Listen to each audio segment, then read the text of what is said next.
الثانية لقناتي، واخيرا رجعت لكم كلش متحمسة. ما تتصورون ايش قد حاسة بالفرح هسه، من فرح ونغم وسحر. ما تدرون هسه ايش قد انا فرحانة وجاي صدق، يعني احس انه ارتاحت لانه راح ارجع وعندي كوما افكار وكوما فيديوهات اريد اسوي لكم، وراح ابدي بهذا الفيديو. هذا الفيديو لعدل شعري. طبعا جاي احاول اجرب اشياء جديدة على مود اسوي شعري، لانه الحر هنا والرطوبة شيء مو طبيعي. المهم فيديو اليوم راح يكون مكياجي اللي كنت اخليه لمن اسافر، ماي جو تو هوليداي. احكي هسه على النقاط اللي انا بالنسبة لي مهمة لمن اسافر. اول شيء لازم يكون مكياج سريع. ثاني شيء لازم يكون مكياج يدوم اليوم كله، لانه مثل ما قلت نطلع من الصبح ونرجع بالليل، فما عندي وقت مثلا ارجع للبيت واخلي مكياج جديد او امسح المكياج او اعدل عليه، فالمكياج لازم يدوم. ثالث شيء المكان اللي انا دائما اروح له يكون حار، فنريد المكياج يقدر يعني يدوم حتى بالحرارة بالجو الحار. حتى لو هسه انا رجعت بدبي بالضبط فرن لما تمشون برا، فاريد لي مكياج يدوم لما اطلع برا. اريد هم مكياج يخلي بشرتي طبيعية وبيها لمعة طبيعية، يعني ما اريد اخلي اطنان الكريم الاساس على وجهي ويبين انه بالضبط الوجه مصبوغ او هيك شيء. احب انا الفول كفرج، التغطية الكاملة، بس لما اسافر اريد التغطية تكون يعني ميديوم او مو كلش عالية، واريد بشرتي تلمع. فراح اراويكم شلون اخلي بشرتي تلمع بالصيف بس ما ازيت هنا على الخشم وعلى الفورهيد. فاذا تريدون تشوفون هذا الفيديو خليكم وياي، لا تنسون الاشتراك وضغط على الجرس على مود يوتيوب يقول لكم كل ما انزل فيديو جديد. احبكم هواي، شكرا على المتابعة وخلينا نبلش.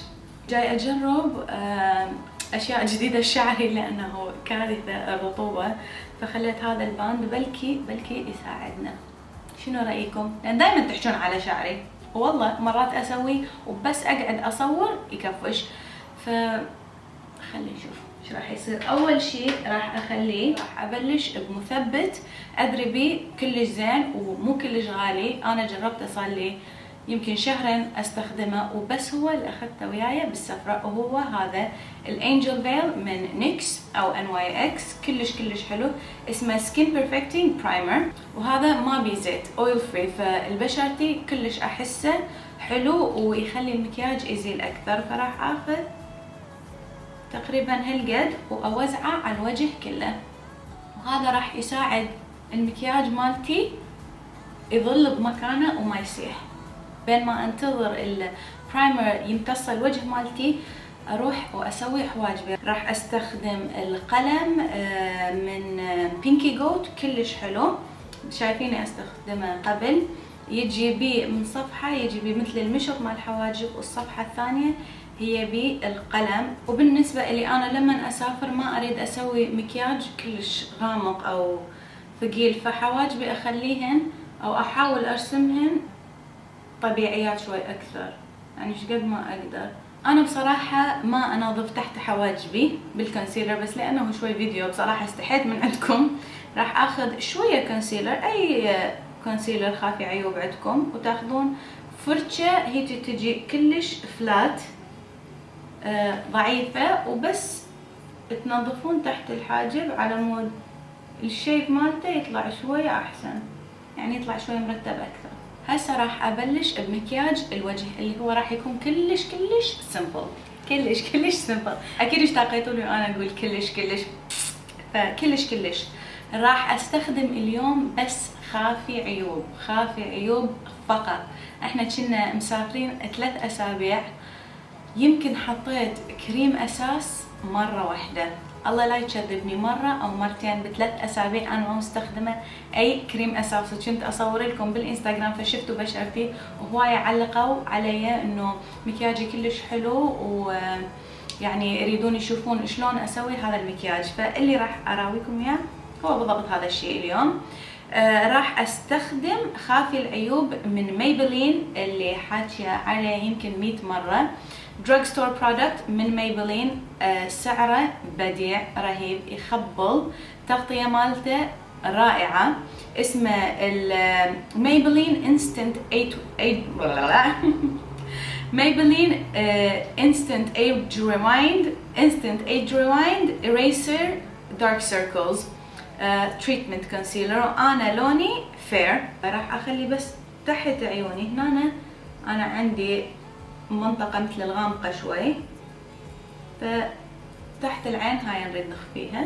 اريد هم اخفي عندي كم سبوت، هنا وحدة.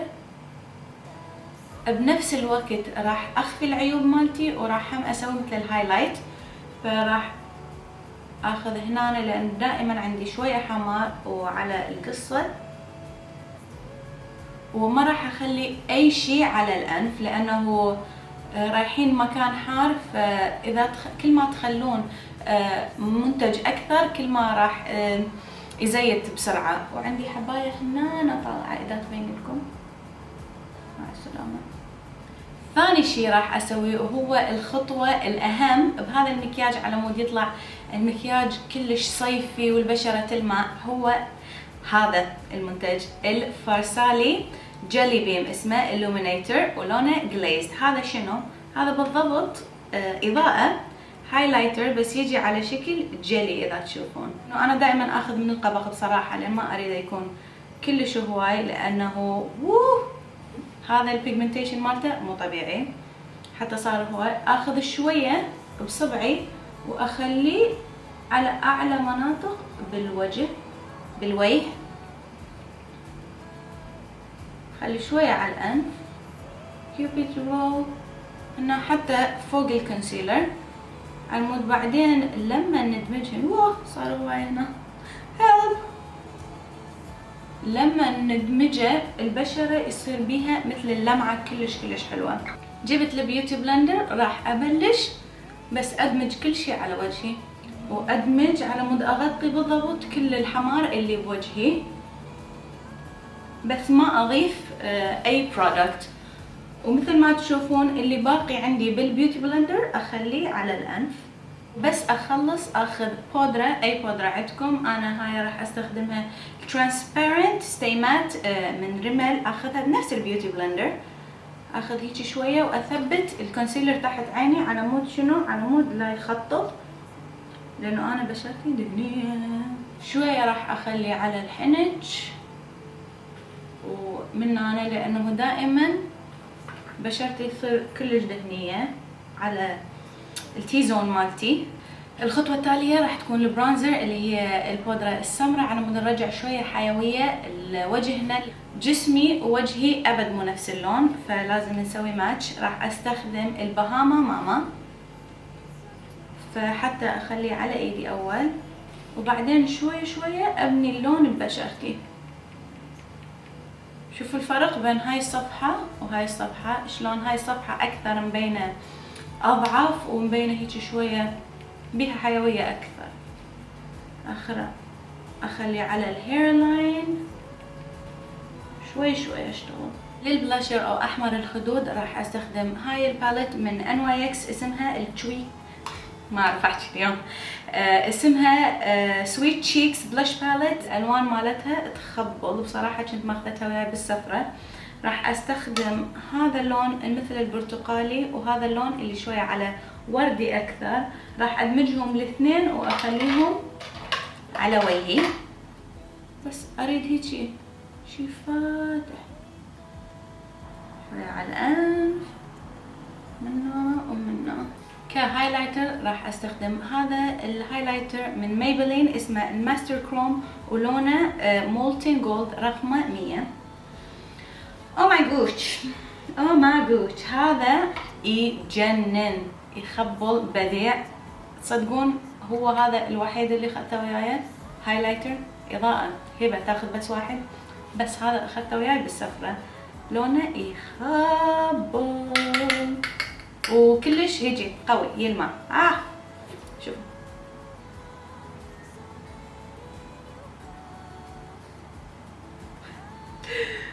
بدي راح اصعده شوي هنا.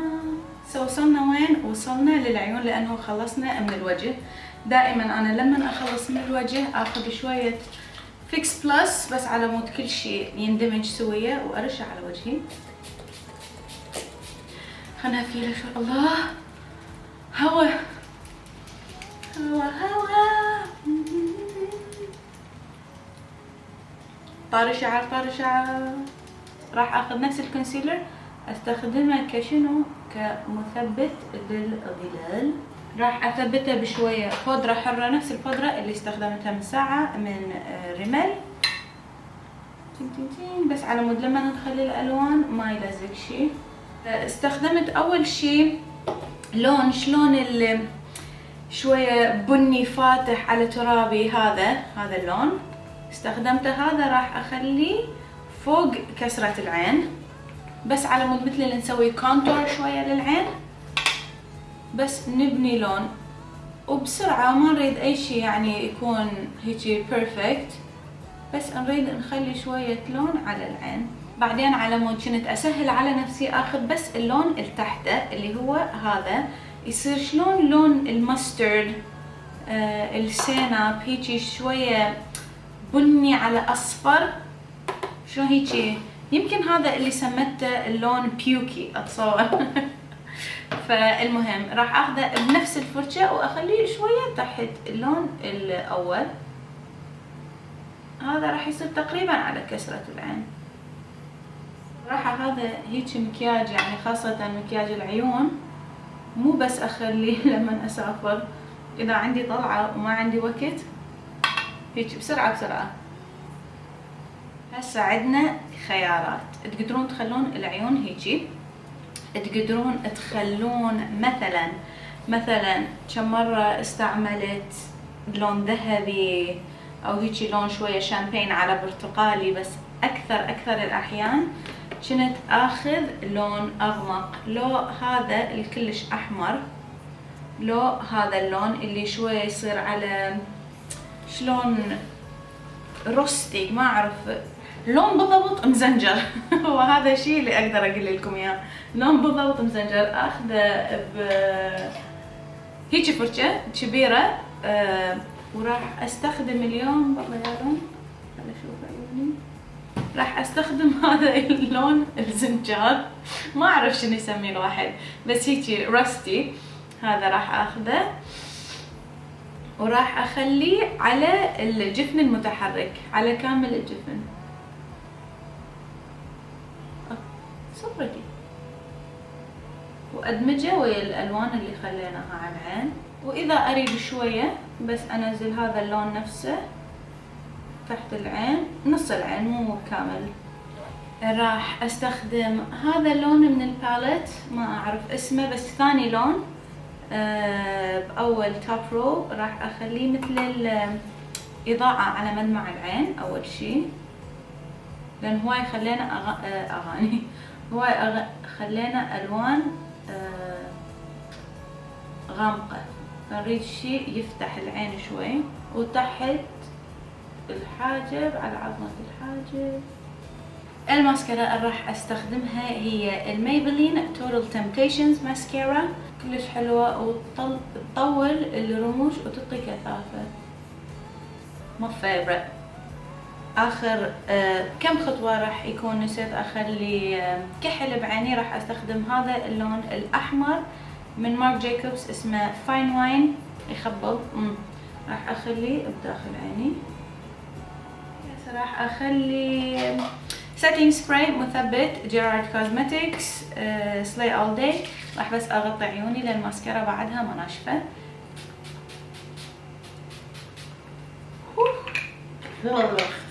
اكلته. وراح اهتي وجهي. وراح استخدم حمرة من ماركة بورجوا. هاي مو كلش جاية ويا الميكي ماج، بس خلينا نجرب ونشوف. او خلينا نجرب اول شيء. اسمه هذا اللون، هاي الفلفت روج اديشن، الفلفت مالتهم. هذا اسمه اللون نود يير رقم 9. هابي نود يير. حلو اسمه.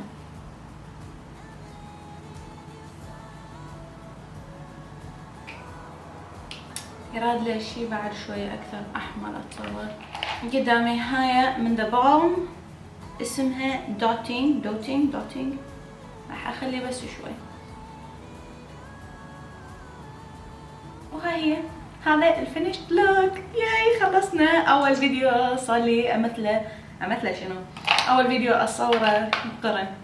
وهنا يا حبايب خلص الفيديو مالتنا على هذا المكياج اللي مخليته على وجهي انا، اللي هو ماي جو تو فيكيشن ميك اب، اللي هو سريع ويلمع وكلش حلو وتيجي على برتقالي. اموت على هاي الالوان، وكنت كل يوميه تقريبا اخليها لما كنا بايطاليا خاصه.